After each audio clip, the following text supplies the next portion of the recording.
来自观点好谈 as the head of the Mexican Trade Services Documentation and Culture Office in Taiwan, Mr. Martin Torres plays a key role in strengthening bilateral ties from boosting trade investment to promoting cultural exchange and also to people connections. Today, we're very honored to welcome Mr. Torres to our program to talk about the future of Mexico and Taiwan relations and also the exciting opportunities ahead. Welcome. Thank you for joining us today. Thank you very much, Jasmine. It's a pleasure to be here. I really appreciate the invitation. Thank you so much for coming, Martin. First of all, speaking of Mexico, I believe all the audience in Taiwan will immediately think of that very famous cartoon movie, Coco, and that very touching song, Remember Me. That one brought me into tears. That was such a great song. And all the visuals, it's about the Day of the Dead, which it's how a lot of Taiwanese people start to connect with the culture in Mexico, and we want to learn more about this celebration. Can you tell us more about how significant this is to Mexico? For me, it's a key expression of Mexican culture. I think it's the most authentic and deep-rooted that showcases what Mexico is today and our ancestry as well, because it's a living tradition. Even though it is hundreds of years old, it is still living and evolving, which is also very important. Indeed. So it showcases how Mexican culture has been for centuries. The combination of different pre-Columbian cultures have given rise to a new one. And of course, the most important key of that process was when the Spanish came over to the Americas and met. Two worlds were met that time. And the Day of the Dead tradition is the most important and significant expression of that heritage, because both the pre-Columbian culture and the Spanish heritage had the same idea or similar idea about life after death. I see. And they both kept traditions regarding that. And so when they meet and blend, the Day of the Dead tradition becomes a unique new phenomenon that is continued to live even to our days. We also have similar celebration in April. It's called Qingming, where we also remember our ancestors. Right. So I believe Taiwanese people do resonate a lot with this celebration. Of course, it's quite different. In Mexico, this Day of the Dead celebration the visual is very colorful and it's very vibrant. It feels very lively. You don't feel like it's a celebration of death. You feel more like a celebration of life. That's what it is. Actually, Yeah. That's what it is. You're remembering your loved ones, and the idea you were mentioning Coco at the beginning. That's what it is in bottom line, because your loved ones are still there and they will not go away as long as you keep remembering them. Speaking of this celebration, there's also a lot of events celebrating in Taiwan every year, almost every year as well. What's that experience like in Taiwan? Well, that's, like I said, for me, showcasing the Mexican culture is always been key. I've always taken it as part of my job, because if Mexico is powerful, it's a power on something, it's a power on culture. In that respect, we're very, very related, because we both come from ancient cultures, and there's just a handful of them, right? Yours, the Mexican, India, Egypt, perhaps, of course, Persia. 5 or 6, that's it. So for us to showcase what we have and showcase our heritage and the expressions of our traditions and culture is showcasing the other, a little bit of our soul, and letting the others see and look into your soul. And that way, that other person will learn more and will understand you better. And that's why we've always promoted culture. And like I said, the most important and the most meaningful one is the Day of the Dead. So my predecessors always did something at the office, but I thought that it was important to take it out of the office and showcase it to a wider public. So the very first time I did that was in 2018, and we did an exhibition at the National Public Library National Central Library. Wow. And that was very successful. And then from there, we started doing it in different places to put it out. Another very, very successful one was in 2020 when we did it at Taipei City Hall. And then the following year, we did it at Takashimaya Shopping Center, which was also very, very popular because, you know, the more you have it and for the longer time you have it, the more people can enjoy it, right? Yeah. And we even had groups of children coming from schools that were brought there to enjoy that. Wow. And we always have some information, additional information, so people can read and see what it is all about. And again, that's many of the many things that we try to do, but especially with that tradition because of what it means. Yes, and also other things you're trying to do as well as the fabulous cuisine, of course, in Mexico. Earlier this year is the Fiesta de Taco. Brought like Mexican flavors to Taiwan, very fun. Yes. Which one's your favorite cuisine for Mexico, if you would recommend? Well, gastronomy is also another expression of our heritage because it blends pre-Columbian, it blends the European, and the European then, of course, as you know, the Arabs stayed in Spain for 8 centuries, so it also brings that ingredient. Yeah. And so that's why, our gastronomy is so rich. I don't know if you know this, but there are only 3 cuisines recognized by UNESCO as intangible heritage of humanity, and one of them is the Mexican. The other one is the French, and the other one is a combination of the Mediterranean, so Spanish, Italian, Greek, but all together. Oh. So we're very proud of that. And of course, it's a very rich gastronomy, but the typical, what everybody understands as Mexicans is the taco. And what the taco is a tortilla, which is a piece of, it's a process. We have actually 2 kinds. We have corn tortilla and we have wheat tortilla. So, but in the north is where they use the wheat. In the central and southern part of Mexico is a corn. And so it's a flat, very thin kind of, I wouldn't even want to call it bread, and it's round. So anything that you put inside and roll it up, then you make a taco. And you make tacos of everything in Mexico. That's very fun. And there's a variety of taco then. Oh, many, many, many. You can actually have it just roll like that, hot, or you can fry it, and you can, mix it, turn it just around.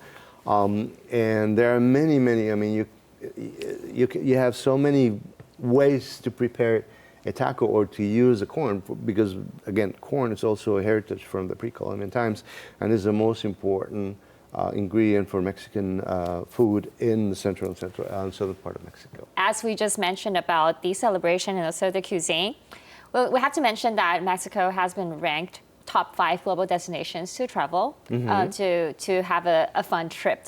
But it seems to be under the radar for Taiwanese people somehow, which I have no idea why, which is now I have to clarify why. Can you also tell us more about what's the fun to visit in Mexico? The many different things that Mexico offer at the same time. With one stop, of course, there are many very beautiful beach destinations in the Americas and certainly in the Caribbean. And Mexico has some of the most beautiful beaches. But then on top of that, then you have all the pre-Columbian experience, the pre-Columbian cultures, which are plural cultures. So you have many different ones.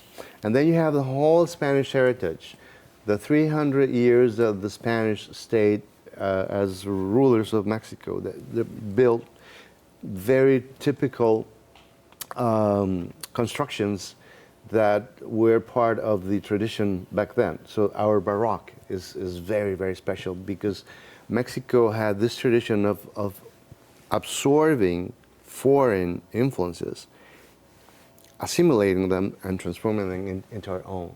So that's what you can also see in the heritage of the Spanish. And then, of course, our current metropolitan cities are very, very contemporary, and we share a lot with the world. So what you have, Mexico City, for example, is the city that has the most museums in the world, of any city.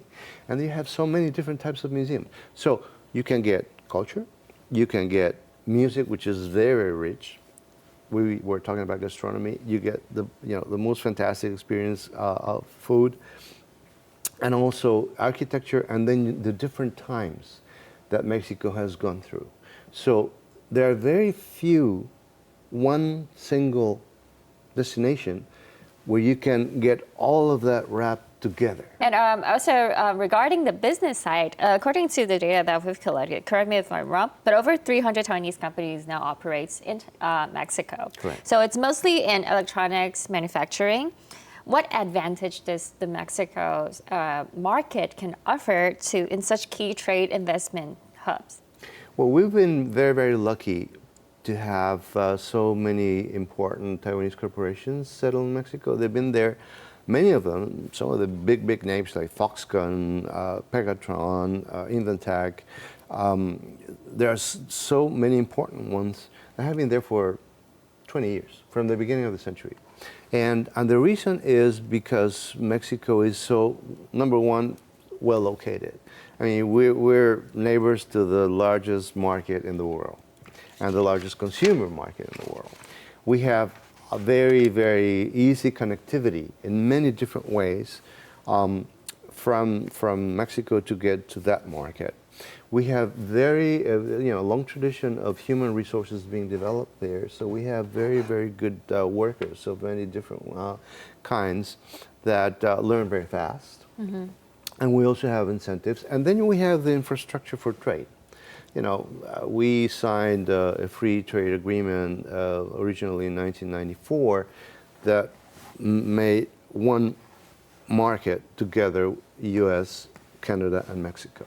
Right. And that's, as you know, evolved. When President Trump came for the first term, he wanted that to be reformed. It was actually not only reformed, but updated, and it was necessary at a certain point. So you have a lot of advantages to get to those markets, Canada and the U.S., and all together, duty-free. And even things are begin to change because again of the Trump issue. The treaty is still there and it's still working. So that is also an additional attractiveness for Taiwanese companies to be there, and they continue. Let me tell you that out of the time that I've been here, there's been a continuous growing interest. So those companies that we're mentioning that have been there for a long time, not only do they continue to be there, they're expanding.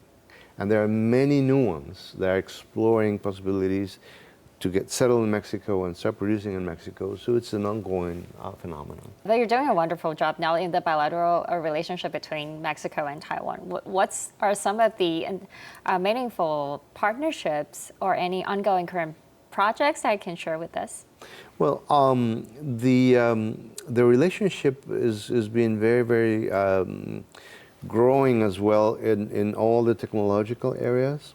Mexico is developing a very important new project called Sonora Plan, which is in the state of the northwestern state that borders mainly with Arizona.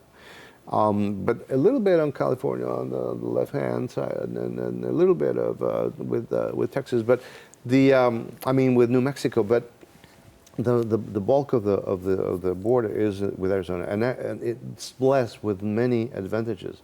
We're building there what's going to be the largest solar plant in Latin America, and also we're planning to develop scientific parks. So we're working very closely with friends from Taiwan. Foxconn is there, ITRI is there. We have currently 30 students from that state that have been spending here 1 year studying a tailor-made program specializing in semiconductors, robotics, and on electromobility. But that's in the technological area, but also for many years, for example, with Academia Sinica, we've been working together the astrological part of it, and our National Autonomous University, they have a very important project in the north of Mexico where we have, they have been building together 3 telescopes that are geared towards learning more about the age of the not only the Earth, the age of the universe. And now we're beginning to talk about other projects that are also geared towards working together with telescopes. So you got from from very simple things, or not necessarily simple, because textile is not simple, but we have textile industries from Taiwan being settled there and developing, research and development, all the way to astronomical things. So it's very, very rich, and we're very encouraged by that, because you have so much talent here, and the very fact that we can have exchanges and learn from each other, of course, it's for us, I think it's a win-win-win situation. Thank you today for joining us, sharing this deeper view of the vibrant and evolving ties between Mexico and Taiwan. Thank you for having you on our program. Thank you very much. On the contrary, it's been a privilege, and I'm very happy that we've been able to reach your audience thanks to you and your hospitality. Thank you. Gracias. Thank you very much.